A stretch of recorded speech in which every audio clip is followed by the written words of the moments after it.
Hey everyone, welcome back to Mark's Photography Spot here.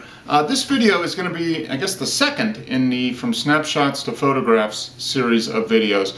And this one is going to talk about ISO. And basically, if you remember from the first video, ISO is essentially the camera's sensitivity to light. Whether that's a digital sensor or a film camera, is the different types of film that you can put in a camera will give you more or less sensitivity to light. And what ISO does is, like I said, it increases the camera's sensitivity to light, which allows you to do a couple of things. One, it allows you to maybe get a shot that you couldn't get in lower light because you can bump up the ISO speed, increase the sensitivity, which allows you to get a shutter speed a little faster or allow you to use a different aperture. And we'll talk about shutter speed and aperture in those particular videos, but just for now, know that ISO, by increasing the camera sensitivity to light, increases your options as a photographer and sometimes provides you with really the only option that's available. If it's such a low light situation, you have to bump the ISO way up. That's what you have to do if you want to get the shot. But it does give you some variability and some other options, maybe in situations where the light is pretty good, but maybe you can't get that shutter speed that you want. ISO gives you the options of making adjustments to the other pieces of the exposure pie, the shutter speed and the aperture. So what I'm going to do is I'm going to take you down to my, my super high-tech photo imaging test bed laboratory, and I'm going to take some images of a highly scientific setup that I've created to demonstrate hopefully the effects of increasing ISO on the image, and then we'll talk about it a little bit and dig a little bit farther into it. So let me take this camera down. We'll go down to the super secret test facility and we'll see what we can do with varying the ISO and how that affects the images that we get on the memory card or on the film. Okay? So back a little bit. Okay, welcome to the super secret photography test lab here at Mark's Photography Spot. I've got it set up to disguise it really as a dining room, but it is still a test lab. As you can see, I've got my test subjects on the, I've got the camera here. This is the T3i with the 15 to 85 millimeter lens. And at the opposite end of the test table is my subjects, and these have been picked specifically to enhance the experience of a test video. Let's zoom in on them and see who we have.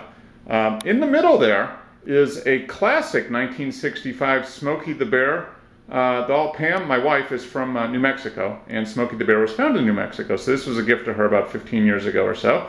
On his left side is the incredible purple and pink, I guess it's a monkey, I don't know, that was a Valentine's gift to Pam.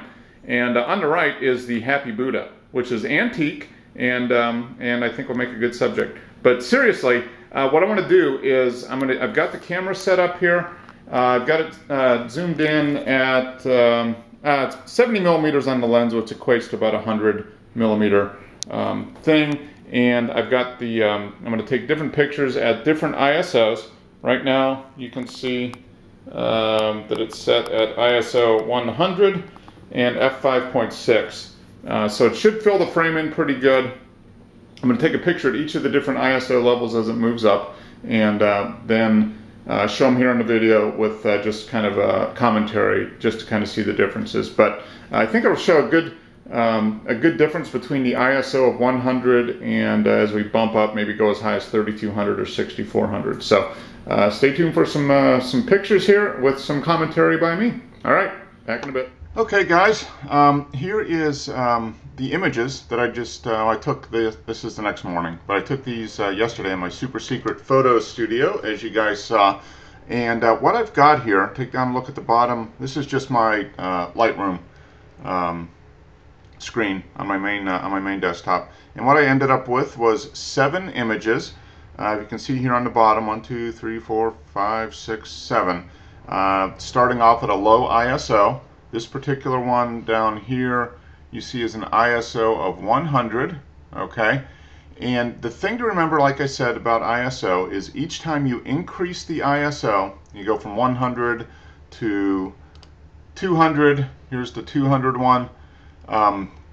The amount of the sensitivity of the camera to light is essentially doubled, which means that the other components will change as well, aperture and shutter speed. So if you look here, go back to the ISO 100, you'll see here that ISO was 100, the f-stop was 5.6. I kept that constant. I kept the same aperture through the entire, through all 7 images, as well as the length on the lens, 70 millimeter. Apologize for the noise in the background. We got some tree guys working in the neighbor's yard. But you'll see here at ISO 100, the exposure time was 2 seconds. All right. Keep an eye on that, because when I go up to the next highest ISO of 200, you'll see it go down to about 1.3 seconds. There might have been a little bit of variation in the light between these two shots, but it's essentially cut in half. The aperture is the same, so is the length of the lens, but the ISO is 200. 400, there you go. You got 0.6 seconds, which is half of that 1.3. ISO is 400, so it's twice as sensitive to light as ISO 200, and so on and so forth. And by the time we get up to ISO 6400, which was the highest that I shot, here it is 1/25th of a second. You can still see the aperture's f5.6, same lens length, but the ISO is 6400. Okay, so looking at these pictures on the screen, you're like, well, that doesn't look bad. It looks the same basic image. I don't see any noise. Well, let's go ahead and zoom in. All right, and I'm going to go ahead and get rid of this side here, just to make the image a little bit bigger. And I'm going to zoom in to 1:1. That means it's going to show the image if it was blown up as basically as large as it could get. And I'm going to focus in here on, there's Smokey the Bear. I'm going to focus right here on his little, his nose and his prevent forest fires, which is a very, very good message. But take a look at that. And also in this area here between Smokey's arm and the background, you'll be able to see some differences. All right. Here's ISO 100, nice and clear. Everything seems to be in focus. You go to ISO 200. It's going to take it just a second. You're probably not going to notice much of a difference. There might be a little bit of an increase, but not much, so we're still good. We go to ISO 400. You should start noticing just a little bit of noise in here, a little bit of splotchiness, maybe just a hint. That's ISO 400. Now we're going up to ISO 800. And now you can see there's a little bit of noise here. His badge maybe isn't quite as crisp and clean as it was at ISO 100. All right, we're going to go up to ISO 16, and this is where I noticed that my camera, my DSLR, starts to break down a little bit in the image. And here we are, ISO 1600. You can start to see this area here. If you look real close, you'll see some little, looks like little red dots and green dots are starting to come out. The edge isn't as clear here. It's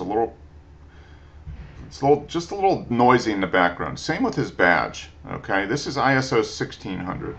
Still possibly usable for smaller images, but if you're going to blow something up, you might run into some problems. Okay, here we are, ISO 3200. Now this is 1, 2, 3, 4. This is 5 times as it's 5 stops higher than ISO 100. We went to 200, 4, 8, 16. Now we're at ISO 3200, and you can definitely start to see some noise in here. His tongue here looks, there's some splotchiness there. There's a little bit of more. It's very obvious right in the area here between his between Smokey and the background. Now we go up to ISO 6400, and a little bit. I'm going to move it just a little bit here. It was a little bit off. Here it is pretty obvious. Okay, you can see there's some. You see some red, some green dots in his badge. and definitely some noise in the area in between. So I guess the let's go back to fill this. Okay.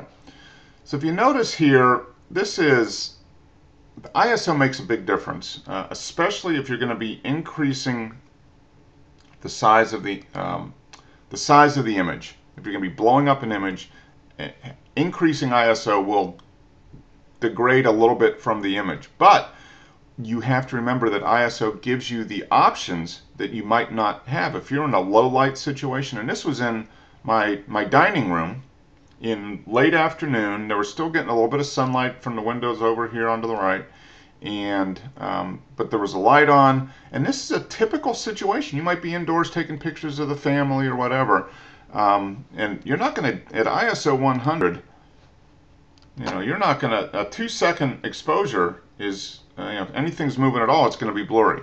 So you will have to increase the ISO, assuming all things being equal, to maybe a little bit higher. Here it is, ISO 1600. Now we're getting down to a fraction of a second. So ISO will allow you to, increasing ISO is going to give you the options that you might not have had before, such as a little bit faster shutter speed, or if I wanted to change the aperture, it would give me the ability to go with a bigger aperture, or a smaller aperture actually. As ISO goes up, aperture size can go down for the given, all things being equal. So there you go. I hope that helps. ISO is one of those things that all cameras have available on them that allow you to increase the sensitivity of the camera to light. And you just have to remember that whenever you bump up that ISO, it's going to increase the amount of noise in the image to a point. Most cameras will allow you you can increase ISO to maybe 800 or 1600 in most digital cameras these days and not run into many issues. But when you start going above that, look out, because the noise is going to be there that you're just going to have to deal with, either in software or maybe in limiting the size of the image that you blow up for presentation or hanging on the wall. All right, hope that helped. Let me know if there's any comments or issues you found using ISO in the comments, and stay tuned for the next video in this series, which will probably be aperture. That'll probably be the next one in this series. So thanks for watching, guys. Appreciate all the support so far, and we will see you later. Happy shooting.